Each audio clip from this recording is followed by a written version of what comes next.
As funções renais, nós vamos esclarecer que os rins eles são muito mais do que órgãos apenas formadores de urina, certo? Nós vamos fazer um repasso anatomo-fisiológico da sua estrutura, tá bom? E nós vamos falar também no capítulo 19 de alguns conceitos muito importantes, certo? Bom, então, aqui nesse ponto, nesse nosso capítulo, eu quero esclarecer para vocês as funções renais, certo? Como eu disse, os rins não formam apenas urina, eles têm muito mais do que apenas essa função. Eles são responsáveis pela excreção dos nossos principais metabólitos tóxicos.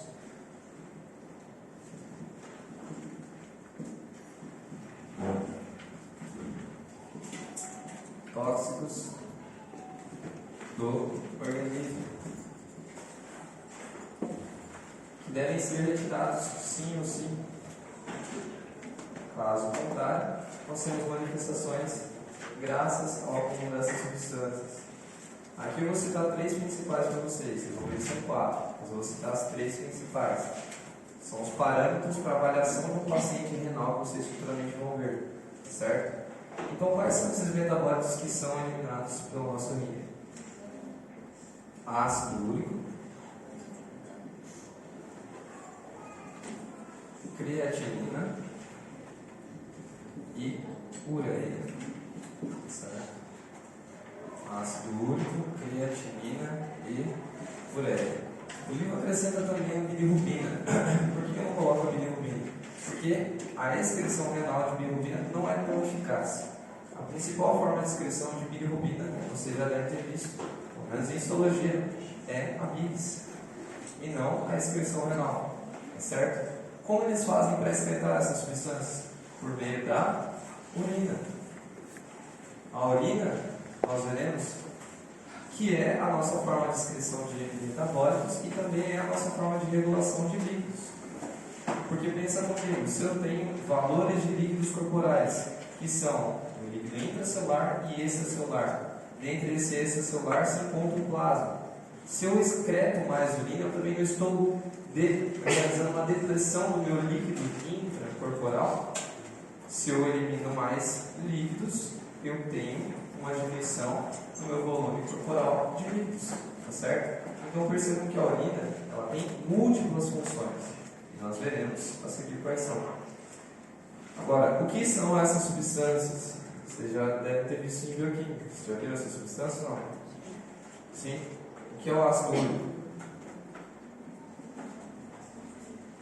O ácido úrico é o produto do metabolismo dos ácidos nucleicos. Nós temos os nossos ácidos nucleicos, DNA e RNA. E as nossas células elas sofrem processos de morte, apoptose, necrose, etc. E esses materiais genéticos eles têm que ser eliminados, certo? Eles não vão ser teoricamente reciclados. Então, nós temos o ácido úrico como metabolismo dos nossos ácidos nucleicos. A creatinina, ela é produto do metabolismo da creatina muscular. Aí a gente tem que lembrar o que é a creatina muscular. Falei para vocês lá no capítulo 6 de músculo esquelético. A creatina, a gente falou mencionando como fosfocreatina, é uma fonte energética para a contração do músculo esquelético. Uma fonte energética rápida. Lembra disso? Então essa creatina ela é metabolizada e ela é convertida em creatinina. E por último nós temos a ureia. A ureia é o produto do metabolismo dos aminoácidos, certo? Os nossos aminoácidos são degradados e nós formamos a ureia. Por que eu chamo a atenção de vocês para esses três?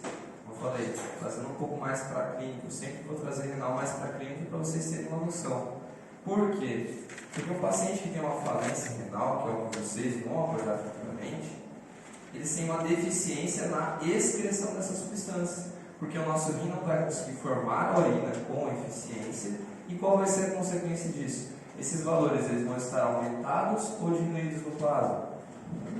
Aumentados. Então isso aqui é parâmetro diagnóstico. Principalmente esses dois. vocês forem pesquisar lá no livro de vocês, de clínica médica, medicina interna, vocês vão ver lá, paciente com insuficiência renal crônica, que ele apresenta ureia e creatinina alterados. Por que disso? Acabei de falar para vocês. Nosso rim é a forma de excreção. Se o rim está lesionado, ele vai acumular essas substâncias no plasma, tá certo? Então, ele é responsável pela excreção desses produtos lixos tóxicos. Como eu já disse, ele é responsável também pela nossa excreção e regulação do nosso equilíbrio interno hídrico, dos nossos volumes corporais. Como eu disse, se você urina muito, você aumenta a sua perda de líquidos. Se você urina pouco, você diminui a sua perda de líquidos. Infelizmente, a gente não vai poder abordar esse mecanismo. Eu trouxe como literatura adicional no semestre passado, mas isso se chama concentração de urina. A concentração de urina é um mecanismo muito importante para a nossa sobrevivência, porque assim nós regulamos uma urina mais líquida, mais diluída, que é aquela urina transparente, e uma urina mais concentrada de acordo com as condições e necessidades do nosso clima, ambiente e etc. Certo? Os nossos rins, como eu disse para vocês, regulam a concentração em relação a eletrólitos, ou seja, sódio, potássio, magnésio, etc., porque eles são o nosso principal meio de regulação hídrica do organismo também, como eu falei para vocês. A gente não teve equilíbrio ácido básico, nós teremos em Fisiologia 2, mas o mínimo que vocês têm que saber para poder entender as funções renais é o seguinte: vou falar um pouquinho a respeito do hidrogênio. O hidrogênio, o íon H+, ele é um próton positivo, essa definição de Arrhenius, tá certo? Que foi o físico que estudou. E esse íon, ele tem a capacidade de acidificar as substâncias.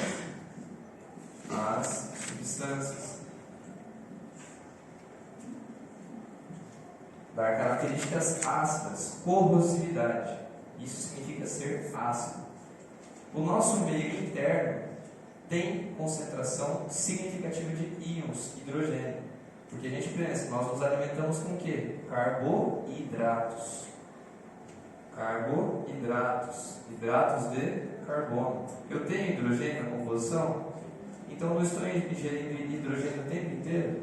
Então eu tenho uma concentração normal de hidrogênio no nosso organismo. Nós veremos que isso vai ser medido por um valor, por uma escala, que você já deve conhecer, que é o pH. Nós temos pH de cada um dos nossos líquidos corporais. E quem regula essas concentrações de hidrogênio? Qual é o nosso órgão filtrador por excelência no organismo? Os rins. Então os rins conseguem regular os nossos níveis de hidrogênio no organismo. Pensando nisso, se eles conseguem regular esses níveis de hidrogênio, eles também conseguem regular o nosso pH, como eu falei para vocês. E consequentemente o nosso equilíbrio ácido-básico. Nós veremos que o nosso organismo ele tem um pH plasmático que vai de 7,35 a 7,45, ou seja, é praticamente neutro, mas em situações ele está alterado. Quem regula isso? Os rins. Ok. Os nossos rins também regulam a pressão arterial, e eles regulam essa pressão arterial a curto prazo e a largo prazo. Nós veremos isso a seguir, como eu vou falar para vocês. Aí eu vou mencionar o capítulo 19 inteiro. Vou fazer um resumo aqui para vocês, certo? Os nossos rins são envolvidos no metabolismo, secreção de hormônios. Eles têm uma capacidade muito pouco conhecida, que é uma capacidade de gluconeogênese.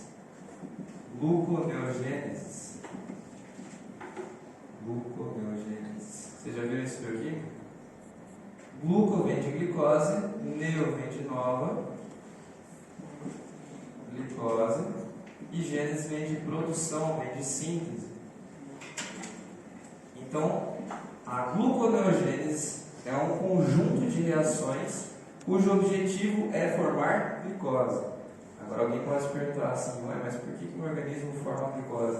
Como eu falei para vocês desde o início, a principal molécula que é utilizada como fonte de energia no nosso organismo é a glicose.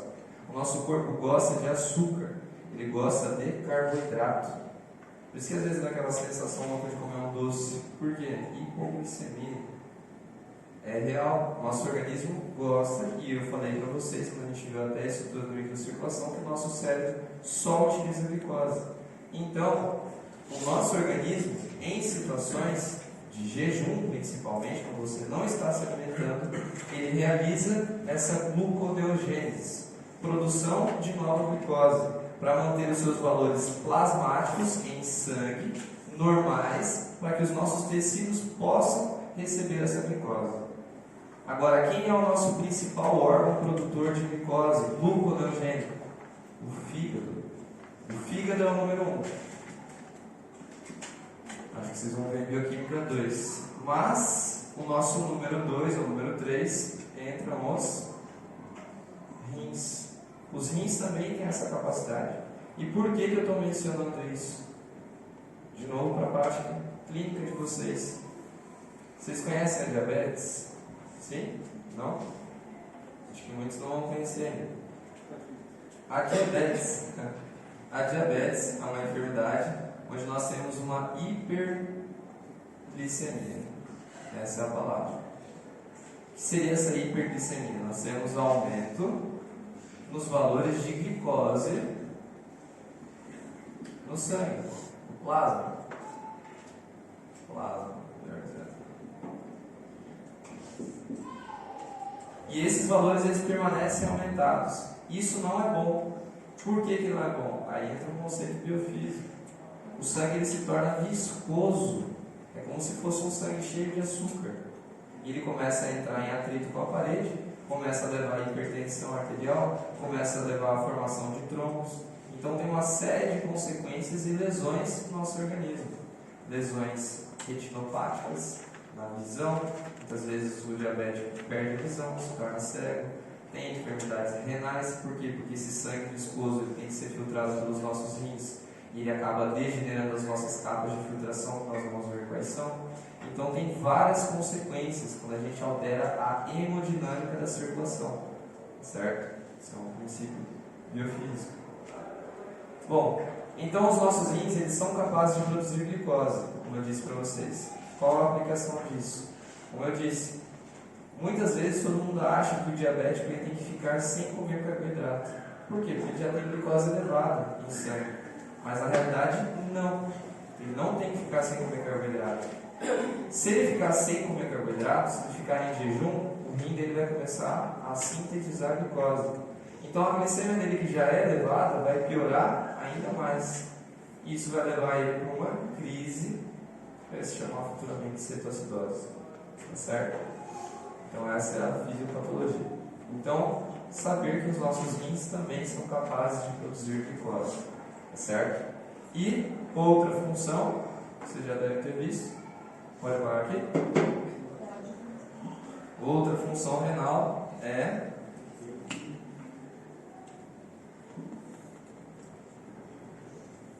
a produção das nossas hemácias. Tá certo? Os nossos rins, eles realizam a produção de eritrócitos por meio da secreção de eritropoietina.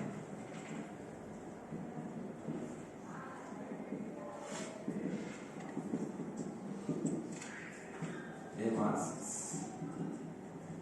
Certo? E é muito importante isso, porque, de novo, a clínica, como eu falei para vocês. O paciente que tem enfermidade renal, muitas vezes ele se manifesta com anemia. Por que anemia? Porque ele não produz hemácias. Porque ele não produz hemácias, porque ele não produz eritropoietina. Então é sempre assim que funciona a fisiopatologia. Certo? Então, ele regula também a produção de hemácias, como eu falei para vocês. Tá certo? Como eu já disse, agora aqui ele especifica, já mencionei para vocês. Os nossos rins são formas de excreção dos nossos lixos metabólicos, exemplo da ureia, creatinina e ácido úrico. A hemoglobina forma a bilirrubina, como eu disse para vocês, mas não é a principal forma de excreção de bilirrubina. A bilis é a principal forma de excreção da bilirrubina. Os nossos rins também são fonte de excreção e eliminação de fármacos, por exemplo. A nossa limpeza dos fármacos acontece nos nossos rins, tá certo? E se vocês vão ver que futuramente nós temos fármacos que são chamados de nefroprotetores, porque para proteger esses rins, porque os rins realizam a excreção desses fármacos, tá certo? Eles realizam a regulação do nosso equilíbrio hídrico, como eu falei para vocês, a quantidade de água, etc. E aqui eu paro esse slide para a gente explicar o capítulo 19. A regulação da pressão arterial, tá certo? Agora a gente vai explicar o capítulo 19 inteiro aqui, nesse quadro. Pode parar. Pode parar aqui? Pode.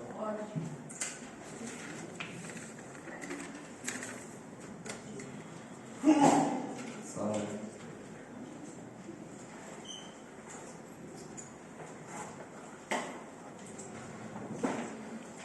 Bom,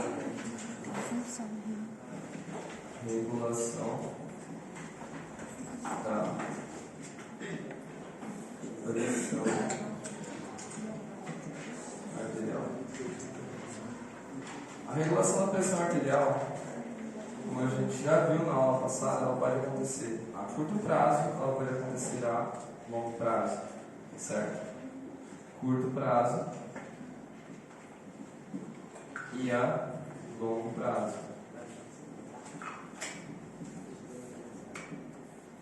Tá certo? A curto prazo, o principal mecanismo de regulação da pressão arterial, como nós já mencionamos, é a vasomotilidade. Esses vasos, à medida em que eles dilatam e contraem, eles alteram os seus diâmetros e, a consequência disso, eles aumentam os valores de pressão arterial ou diminuem. Se esse vaso ele sofre uma vasoconstrição, ele diminui o seu diâmetro, é mais difícil ou mais, literalmente, custoso para que esse sangue passe, então ele aumenta a pressão arterial, certo? Então isso seria a curto prazo. Aí que está, todo mundo confunde. A regulação a longo prazo, aí o pessoal vai lá e coloca o quê? Angiogênese. Não. Angiogênese é uma forma de regulação do fluxo sanguíneo, não da pressão arterial. Eu já falei para vocês que isso confunde, mas não é a mesma coisa. A regulação da pressão arterial a longo prazo é feita por esse cara aqui, pelos rins. Tá certo? Regulação a longo prazo é feita pelos rins. De que forma? Vamos entender aqui. Antes da gente continuar. Olha só, isso aqui seria o interior do vaso. Isso é um líquido intravascular.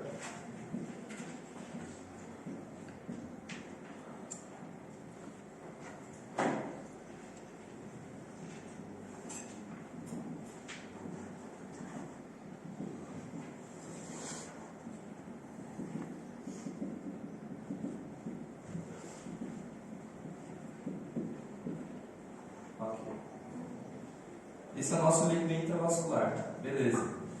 Agora a gente pensa no seguinte: esse líquido intravascular ele vai ser filtrado pelos nossos rins e ele vai formar urina, não é isso? Agora pensa comigo. Se eu aumento a formação de urina, se eu aumento a formação de urina, ou seja, a quantidade de líquido que está saindo, eu não acabo diminuindo também a quantidade de líquido que eu tenho dentro dos meus vasos? Sim ou não? Então, se eu aumento a minha formação de urina, o que acontece com a minha pressão arterial? Ela sobe ou ela desce?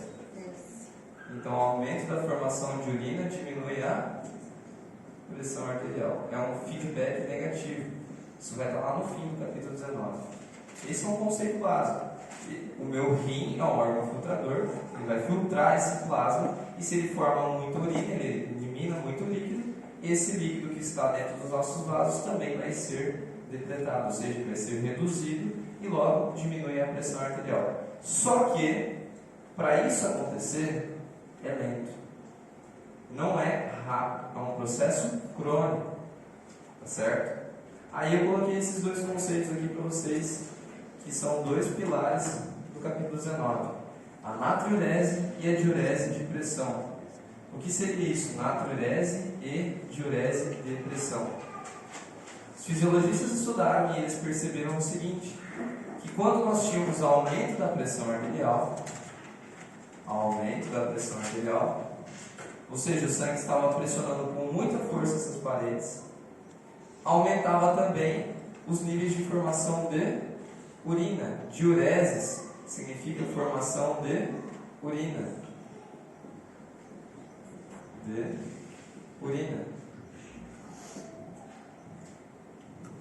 Por que isso acontecia? Acabei de explicar para vocês. É um mecanismo de defesa. Os nossos rins compreendem esse aumento na pressão arterial e eles começam a filtrar mais e permitir a eliminação desse líquido para que a pressão arterial reduza. Então isso é diurese de pressão. E é uma manifestação frequente. Tentando trazer isso para a prática para vocês perceberem. Muitas vezes um paciente que é hipertenso, não sei se vocês têm um tio, um avô, alguém hipertenso, você percebe que essa pessoa urina muito. E quando você pergunta, isso é uma técnica semiológica, você pergunta para essa pessoa como está, ou como estão os seus hábitos urinários. Isso é feito na semiologia. Ela fala assim, eu estou urinando melhor que nunca. Isso é preocupante, por quê? Porque essa pessoa está em poliúria. Significa que os rins dela estão urinando mais para compensar esse aumento na pressão arterial, tentando regularizar esses valores de pressão arterial. Certo? Isso é diurese de pressão. Bom, isso é tão verdade que o livro mostra um exemplo para a gente. Isso só acontece nos hipertensos, professor? Acontece com a gente normalmente. Acontece com a gente normalmente. Tanto que eles fizeram um estudo, que é o que eu quero que vocês entendam. Eles colocaram um estudo onde uma pessoa ela ingeria 10 mil equivalentes litros de sódio e depois eles levaram essa pessoa a comer 300 mil equivalentes litros de sódio. Tá, a medida não importa, foda-se a medida. O que eu quero que vocês entendam é o seguinte: eles colocaram uma pessoa que comia pouco sal e depois uma pessoa comendo muito sal. Seria aquela situação onde você vai num churrasco ou então você vai no sushi e o que acontece nos momentos seguintes ou no dia seguinte? Sede é o primeiro passo e depois urina. Você urina muito. Hã? Exatamente.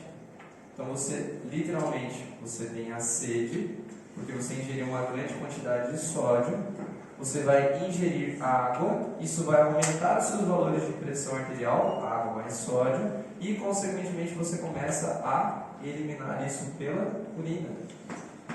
A diurese de pressão que eu falei para vocês. Só que isso é lento, como eu já disse. Tá certo?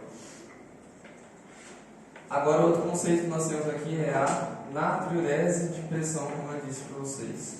O que seria essa natriurese de pressão? O nome já disse. Na vem de sódio. Excreção urinária de sódio. Os nossos rins, eles aumentam a excreção urinária de sódio quando nós temos esse aumento da pressão arterial. Por quê? Aí está um conceito do capítulo 25. Olha como ele se mistura.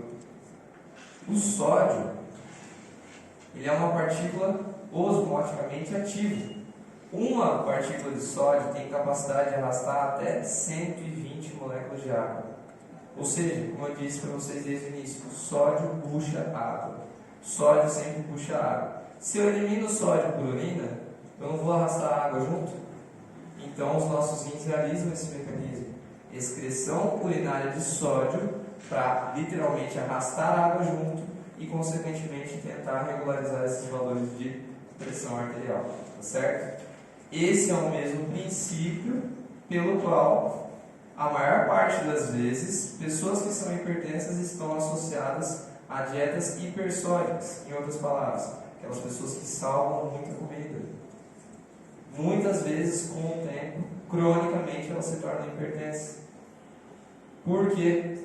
Porque muitas vezes elas têm grande quantidade de sódio no seu líquido intravascular. Esse sódio ele arrasta a água para o líquido intravascular e esse líquido ele começa a pressionar as paredes, o que aumenta a pressão arterial.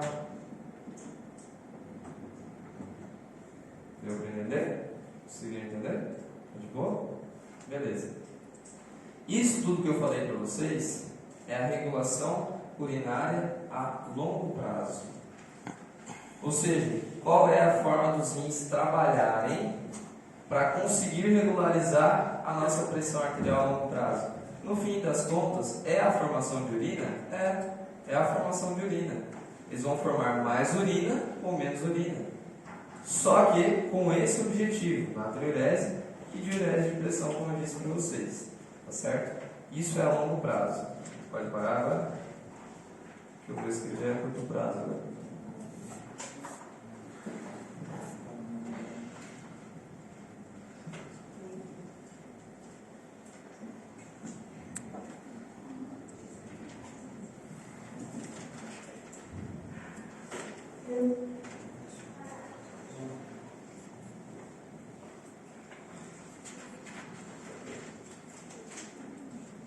Beleza.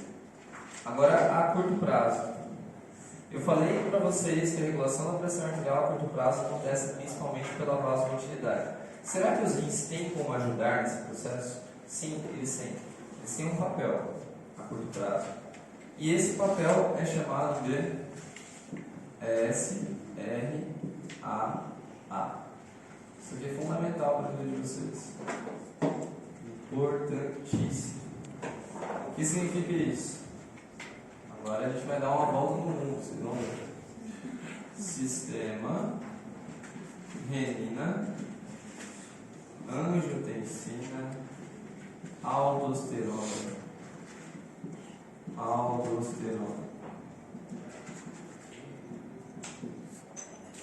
Beleza? Esse sistema renina, angiotensina, aldosterona atua aqui, ó, nos nossos lados. Nós veremos de que forma. Vamos olhar aqui essa imagem. Vou colocar uma imagem aqui para vocês. Beleza, aqui. Olha só como os nossos rins são muito inteligentes. Quando nós temos uma queda na pressão arterial, nossa pressão arterial cai. Você tem um valor normal de 120 por 80. De repente, você teve uma hipotensão. Caiu lá para, sei lá, 70 por 40. A pressão arterial caiu de uma vez. O que os seus rins podem fazer para ajudar nesse sistema aqui? A gente viu que a gente vai ter a ação do simpático, mas a gente vai ter uma ação renal também, acontecendo ao mesmo tempo. É um efeito multiplicador. Beleza? Vamos entender de que forma. Quando essa pressão arterial cai, vamos olhar essa imagem aqui. Vocês conhecem essa estrutura aqui? O que é isso aqui? A nefrona, né? Essa é a nossa unidade funcional. Tudo acontece aqui, não tem segredo. Tudo acontece aí. Tá certo? Essa nefrona, ela está composta por um sistema vascular e por um sistema tubular. Certo? Depois eu vou mostrar todo o repasso anátomo fisiológico para vocês. Tá certo? Mas, em síntese, como funciona esse néfron? Ele funciona como se fosse uma... Qual que é o nome do negócio de fazer café lá? Esqueci. Como se fosse um coador. Literalmente ele funciona dessa forma. O sangue vai entrar por meio da nossa arteriola aferente e ele vai pressionar as nossas capas de filtração, que nós veremos quais são, objetivando sair para o nosso sistema tubular. A partir do momento em que ele passa para esse sistema tubular, ele vai ser um filtrado plasmático e ele vai estar em processamento para formar a urina que vai ser excretada. Literalmente. Beleza. Tá, e aí? Qual a relação disso com a pressão arterial? A relação é o seguinte, como eu falei para vocês, é como se eu tivesse um coador, como eu disse. Se eu tenho uma grande pressão arterial, isso favorece a minha filtração. A gente vai ver nos próximos capítulos, nas próximas aulas. Essa pressão arterial ela comprime e empurra essas capas de filtração e favorece a filtração, a passagem desse líquido. Agora, se eu tenho uma pequena força, uma pequena pressão arterial, baixa a minha pressão hidrostática, que a gente viu lá na estrutura da microcirculação, e diminui a quantidade de líquido que é filtrado aqui por esse sistema tubular. Logo, diminui a formação de urina também. Qual a relação disso com esse sistema que eu estou falando para vocês? Os nossos rins, eles percebem isso. De que forma? Olha só, como eu disse, pressão arterial caiu, diminui o filtrado. Esse filtrado vai ser ralo, é como se fosse uma pequena quantidade de líquido que chegasse e vai passar por todo o nosso sistema. Túbulo contorcido proximal, asa de Henle descendente, ascendente, túbulo contorcido distal e ele vai chegar aqui nesse aparato justo-glomerular. No nosso aparato justo-glomerular nós temos células especializadas que possuem receptores específicos para essas variações de pressão arterial. São baroreceptores? Não, não são baroreceptores, mas elas são excitadas sim por essas alterações nesse valor de líquido filtrado. Essas células são as células justaglomerulares, que estão ali próximas. Células justaglomerulares. Elas perceberam que esse líquido está ralo, como eu disse para vocês, está em menores quantidades, e elas produzem uma substância, um hormônio, que é a renina. Beleza? A renina, ela vai ser liberada na circulação. Ela vai viajar a circulação. Pegou o trajeto da circulação, está viajando pela circulação, e ela vai chegar aqui.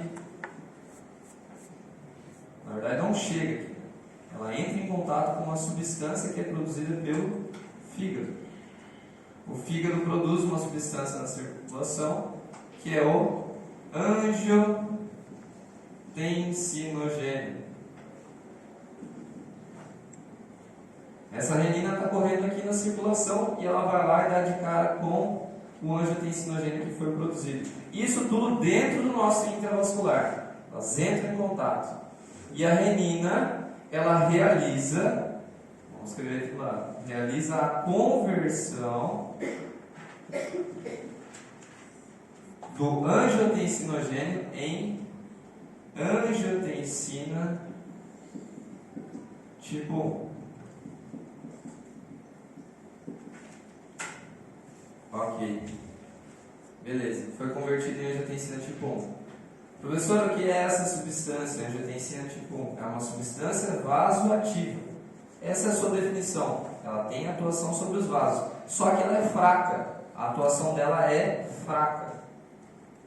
Para que ela seja eficaz, no momento em que ela é convertida, essa angiotensina tipo 1, ela pega de novo, outra viagem, vai pela circulação e chega aos nossos pulmões. Olha que louco. Chega aos nossos pulmões. As nossas células alveolares, elas produzem uma enzima que se chama ECA. A enzima é ECA. Enzima conversora de angiotensina.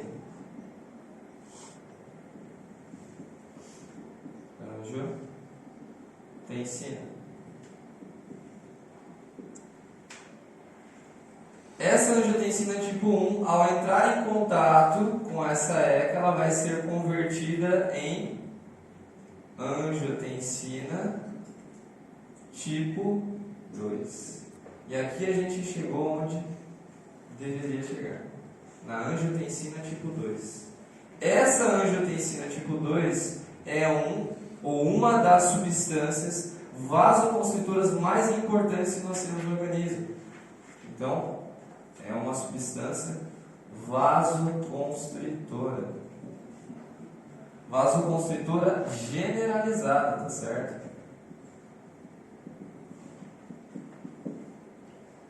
Então agora a gente chegou na angiotensina tipo 2. A angiotensina tipo 2 ela vai atuar sobre os nossos vasos, gerando uma vasoconstrição. Esses vasos vão diminuir o seu diâmetro. O que acontece quando o vaso diminui o diâmetro? Com a pressão arterial? Aumenta a pressão arterial. Não é isso? Tudo não começou com a pressão arterial baixa? Como que os rins ajudaram a regularizar a pressão arterial? Por meio da secreção de renina. A renina clivou, converteu o angiotensinogênio em angiotensina tipo 1. Essa angiotensina tipo 1 passou a circulação, chegou aos nossos pulmões, foi convertida pela ECA em angiotensina tipo 2, gerando a minha vasoconstrição generalizada para aumentar a pressão arterial. Isso aqui que eu acabei de desenhar para vocês é o capítulo 19 inteiro. ele fala só isso: sistema renina, angiotensina, aldosterona, que é isso daqui. Com certeza vai cair na prova final, vocês têm que saber isso daqui, tá certo? Agora, eu falei para vocês que é sistema renina, angiotensina, aldosterona. Tá faltando aldosterona, tá? Beleza, não parou por aqui, né? Essa angiotensina tipo 2, ela viaja a circulação também e ela atua aqui, ó, na suprarrenal. Ela atua na suprarrenal, liberando quem? A aldosterona. Vocês já estudaram a suprarrenal e vocês sabem que ela tem zonas e nós temos a produção de aldosterona. O que essa aldosterona faz, professor? Aumenta a reabsorção de água e sódio. Renal é difícil e é detalhado. Você tem que prestar atenção no passo a passo, porque senão a cabeça pira, certo? Isso aqui também é chamado de feedback túbulo glomerular. Vai estar lá no capítulo 28. É a mesma coisa. Vamos entender o que acontece então. Olha só como é inteligente, ou como funciona a nossa nefrona. Como eu disse para vocês, pressão arterial caiu, a pressão sanguínea aqui dentro, que vai ser chamada de pressão intraglomerular, também vai cair. Vai diminuir a quantidade de líquido que vai ser filtrado e vai passar pelo nosso sistema tubular, diminuindo a quantidade de líquido ou filtrado plasmático que chega ao nosso aparato justo-glomerular. Tem a secreção de renina, toda aquela cadeia de respostas. Gerou uma vasoconstrição que aumenta os valores de pressão arterial, não era isso que acontecia? Aumentou a pressão arterial, vai aumentar ou vai diminuir o filtrado? Vai aumentar o filtrado, beleza. Mas aí foi o que eu me perguntei quando eu vi esse sistema. Eu falei assim, cara, mas então a minha é burra. Por que ele vai aumentar o filtrado se esse filtrado ele vai ser excretado? Vai formar urina, vai baixar mais a pressão arterial, né? Está sendo eliminado esse líquido. Só que não, eu tenho a aldosterona que eu falei para vocês. Então ele aumenta o filtrado, aumenta a quantidade de líquido que passa nesse sistema tubular, só que na mesma medida ele está secretando o que? Ele está gerando a secreção de aldosterona. E essa aldosterona que eu estou falando para vocês, ela atua aqui no nosso sistema tubular, mais especificamente a nível do nosso túbulo contorcido distal. E ela reabsorve essa água para a nossa circulação, que seriam os nossos capilares pertubulares. Voltando essa água para a circulação, voltam os valores de pressão arterial normal. Certo? É assim que funciona. Por isso que eu não entendo por que colocar esse sistema no capítulo 19, se a gente nem viu a estrutura do néfron. Fica complicado se a gente não olha o néfron e estudar isso daí. Tá certo? Então por isso que eu estou tentando juntar com você. Beleza? Tranquilo? Vamos lá. Vamos continuar. Voltando.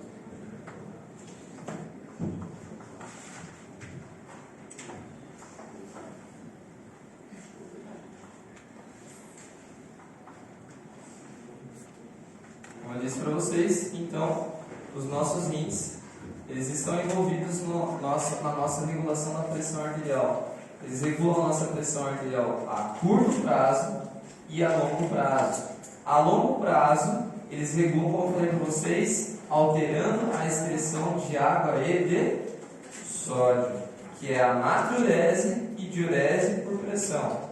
Beleza? Isso é a longo prazo. E a curto prazo, como eu falei para vocês, eles atuam por meio da secreção de hormônios e substâncias vasoativas, que seria a renina e a angiotensina tipo 2, que é esse sistema que eu acabei de explicar aqui para vocês, tá certo? Que é o capítulo 19, como eu já disse.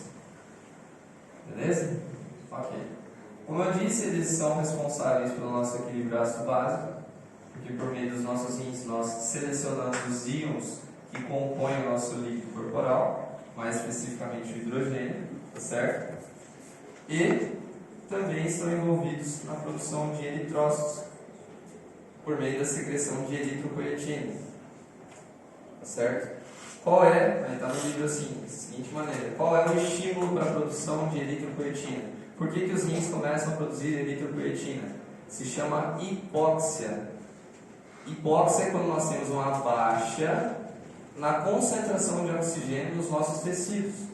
Então os nossos rins percebem que a concentração de oxigênio está baixa nos nossos tecidos e eles começam a secretar a eritropoietina. Para quê? Para produzir novos eritrócitos, para transportar melhor esse oxigênio e aumentar a concentração de oxigênio nos nossos tecidos. Certo? Então, sim, eles regulam a produção de eritrócitos. Outra função que nós não mencionamos, mas aqui nós esclarecemos, é a secreção, a produção de dihidroxivitamina, 1,25 de hidroxivitamina D3. Certo? Professor, como é o nome mesmo que o senhor falou pela produção de eritropoietina? Hipóxia. Hipóxia. Hipóxia é o nome. Hipóxia. Hipóxia. Certo? Ok. Por que isso aqui é importante? Como eu falei, vocês já viram, isso eu tenho certeza, todas as turmas já falaram aqui, né? Vocês já viram calcitriol, não é isso? Qual é a função do calcitriol? Exatamente, a absorção de cálcio pelo nosso intestino, certo? E também deposição desse cálcio nos nossos ossos. Quem produz esse calcitriol, tá certo? Que é a forma ativa da vitamina D, são os nossos rins, como vocês já sabem. Então isso é importante, com certeza, trazendo para a prática, como eu disse para vocês. A maior parte das vezes, o paciente tem uma deficiência, uma falência renal, ele começa a manifestar-se com sintomas de debilidade óssea, osteoporose, e por isso que ele tem que tomar vitamina D. Por quê? Acabei de falar para vocês, ele sintetiza esse calcitriol, tá certo? Então vamos ver, continuando. Nosso rim também é capaz de sintetizar glicose, como eu disse para vocês, que é chamado de gliconeogênese. Ok, agora nós entramos no processo de formação de urina, tá certo? Anatomia fisiológica renal, tá certo? Repassando a parte de anatomia, nós temos que saber que os nossos rins são órgãos pares, tá certo? Retroperitoneais. Eles têm o tamanho de um punho fechado, em torno de 150 gramas. Eles têm uma porção que é a corteza, que é a porção medular, um polo superior, um polo inferior, tá certo? E eles apresentam a sua estrutura fundamental, que é chamada de íleo, tá certo? O íleo é um mecanismo de entrada da nossa artéria, vena renal e pelve. Isso, pelvis em espanhol ou pelve renal, tá certo? São as estruturas funcionais dos nossos rins. Se nós realizamos uma secção, nós encontramos essas seguintes estruturas, tá certo? Os nossos rins, eles têm as nossas pirâmides, tá certo? Essas pirâmides, elas são em número de quantas? 8, isso, 8 até? 18. Exato, mas promédio de 8 a 10 pirâmides, tá certo? Elas estão organizadas nos nossos lóbulos. E essas pirâmides têm uma base e um vértice. Essa porção do vértice, ela desemboca nas nossas papilas. E essas papilas, elas literalmente gotejam nos nossos cálices menores. Esses cálices menores, eles confluem nos nossos cálices maiores. E os cálices maiores, eles confluem por sua vez nesse embudo, forma de funil, que é a pelve renal. É importante que a gente entenda que no limite, na porção da corteza, ou seja, nessa região limite, nós temos os nossos néfrons, onde acontece, literalmente, a magia, como eu falei para vocês, a formação da urina, tá certo? Nós vamos ver que nós temos dois tipos de néfrons, de acordo com a sua localização. Nós temos néfrons que são considerados corticais, e nós temos aqueles que são considerados justamedulares, tá certo? Esses nossos rins, eles são envolvidos com uma cápsula fibrótica, com forma de proteção, uma cápsula gordurosa também, se não me engano é cápsula de Geroto, um negócio assim. E é como forma de mecanismo de proteção a impactos, amortecimento e até mesmo meio de fixação. Agora a gente entra nessa imagem. Eu sempre pergunto na prova, com certeza vou repetir essa pergunta aqui para vocês, porque é algo fundamental. A vascularização renal. Por que é importante a vascularização renal? Porque se a pessoa não entende a vascularização renal, ela não entende o que é o néfron. Como eu vou saber o que é arteríola aferente, o que é eferente, se eu não sei a vascularização renal?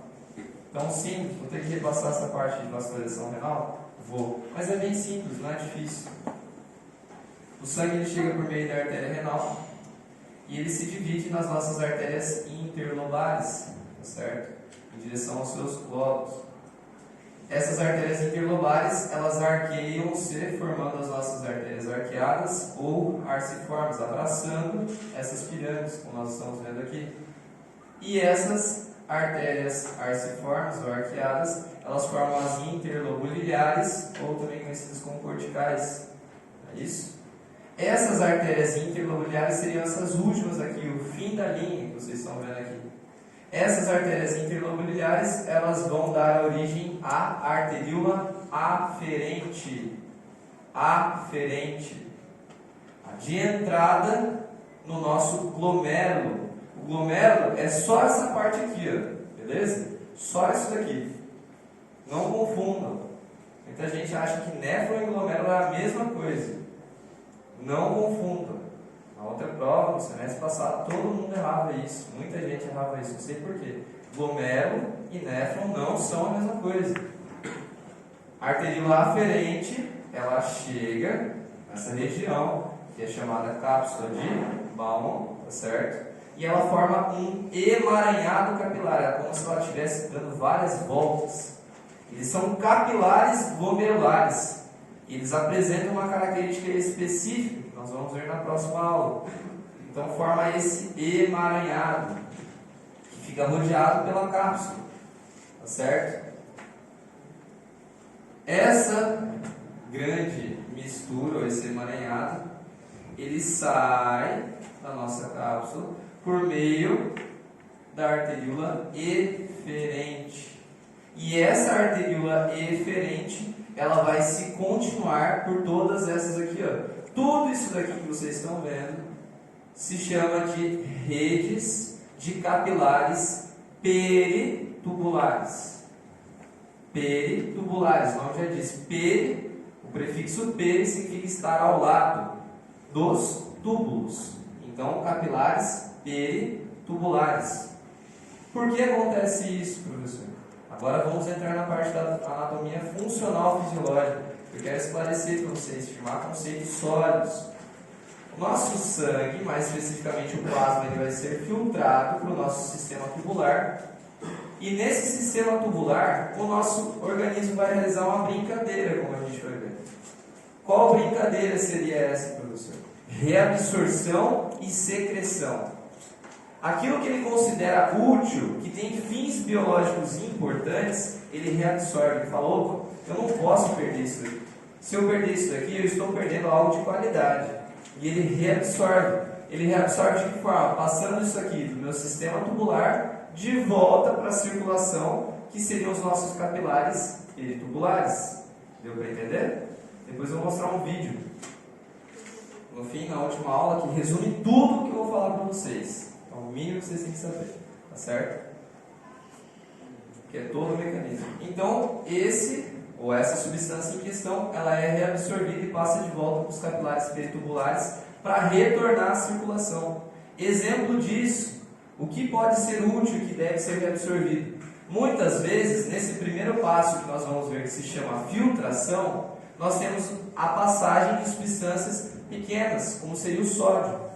O sódio é interessante que ele passe para a urina? Não, não é interessante. O sódio pode ser utilizado. A gente vê o sódio em inúmeras reações metabólicas do nosso organismo, bomba de sódio, potássio e etc. Então não é interessante que ele seja eliminado. Então o que o nosso organismo faz? Reabsorve esse sódio de volta para os capilares peritubulares. Então é um exemplo de reabsorção.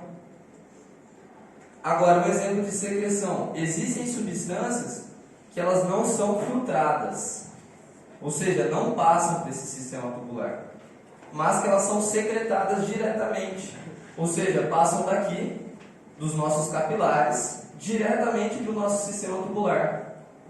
Exemplo de quê? Fármacos. Existem fármacos que não são filtrados, eles são moléculas grandes, estão unidos a proteínas, a gente vai ver isso futuramente, e eles não passam essas capas, mas eles podem ser secretados diretamente e eles acabam sendo eliminados. Isso é um mecanismo, eu não sei se vocês conhecem, os marombeiros vão conhecer, né? Animal Pack. Vocês conhecem Animal Pack? Alguém conhece? Conhece? Animal Pack é um suplemento alimentar.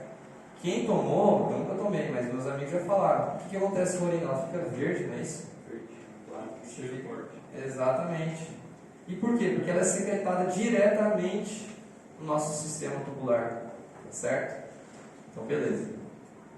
Ok. Então, saber a vascularização renal. A gente vai falar de todos esses passos pouco a pouco. Certo? Ok.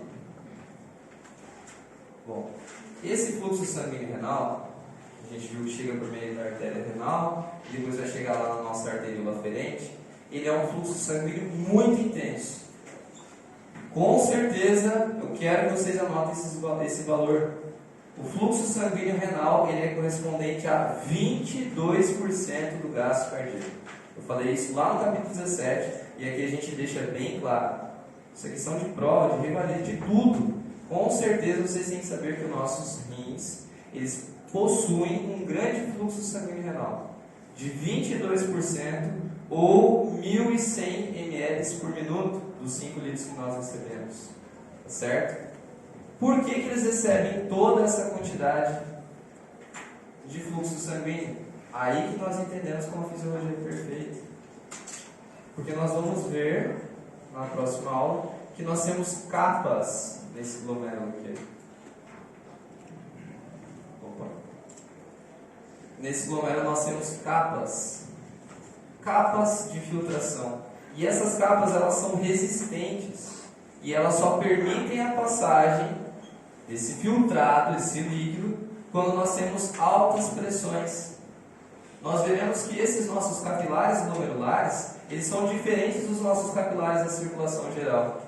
Quando eu falei para vocês de capilares da circulação geral, lá no capítulo 16, a gente viu que a pressão arterial chegava com 35, 17 e 10, não era isso? Aqui nos nossos capilares glomerulares, para a gente entender a diferença, a pressão hidrostática vai chegar com um valor de 60 milímetros de mercúrio, ou seja, quase o dobro. Por quê? Graças à funcionalidade que eu falei para vocês, tá certo? Então saibam, eu tenho um grande fluxo sanguíneo renal, 22% ou 1.100 ml, que entram a partir desse sistema arterial que eu mencionei para vocês. Meio do íleo, formando as nossas artérias interlobulares, arciformes, interlobulares, aferentes e eferentes, tá certo? Ok.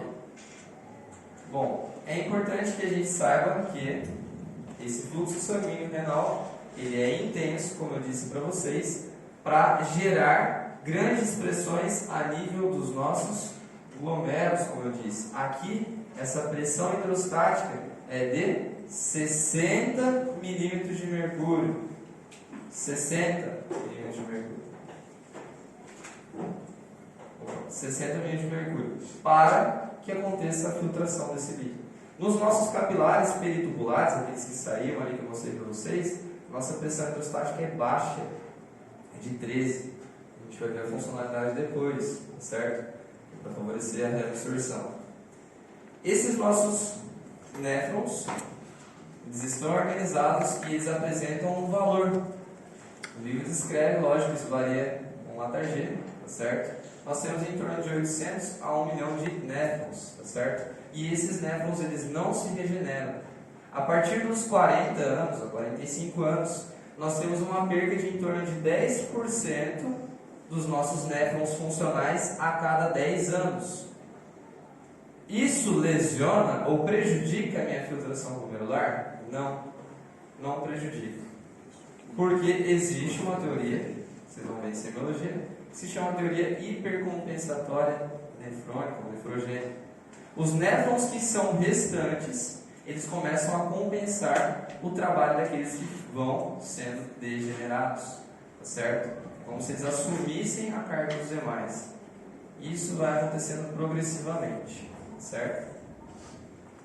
Bom, nós temos que saber que esses néfrons, eles se diferenciam de acordo com a localização dos nossos rins, como eu disse para vocês, e eles se diferenciam em néfrons corticais e justamedulares. Seria essa imagem aqui, ó. É importante eu saber essa diferença anatomo-fisiológica? Sim, é importante. Por quê?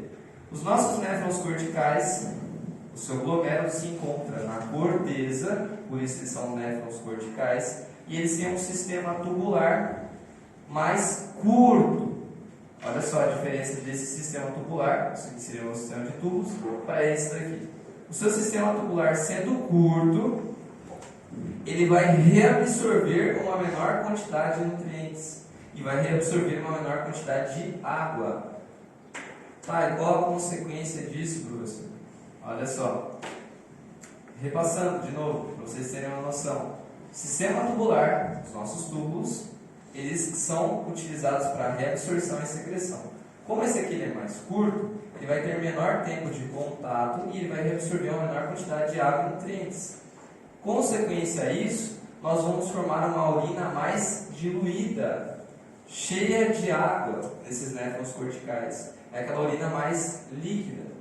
Agora, os nossos néfrons justamedulares, eles apresentam o seu glomérulo no limite entre a corteza e a médula, e o seu sistema tubular adentra a profundidade da médula renal. Como ele tem uma maior extensão, esse sistema tubular reabsorve mais avidamente, com maior intensidade, a água. E a consequência disso, eles formam uma urina concentrada. Eles são em número de 10 a 20% dos nossos néfrons funcionais. Isso é importante? Todo mundo acha que não, né? Mas o mecanismo de concentração de urina é aquilo que te salva em situações de necessidade. Como assim? Pense. Se você está numa situação no dia a dia, você tem disponibilidade de água em alguns momentos, e em outros momentos você não tem disponibilidade de água. Por exemplo, se você fica o dia inteiro trabalhando e você não tem como ficar toda hora tomando água, etc. Seria funcional você perder muito líquido por urina? Não, você ia desidratar. Então você precisa concentrar essa urina. Excretar uma pequena quantidade de água para você evitar a desidratação. Então, é um mecanismo para salvar você da desidratação, a perda de líquido excessivo, a concentração de urina. Tá certo? Vamos dar um pequeno intervalinho agora, que eu vou separar isso para vocês.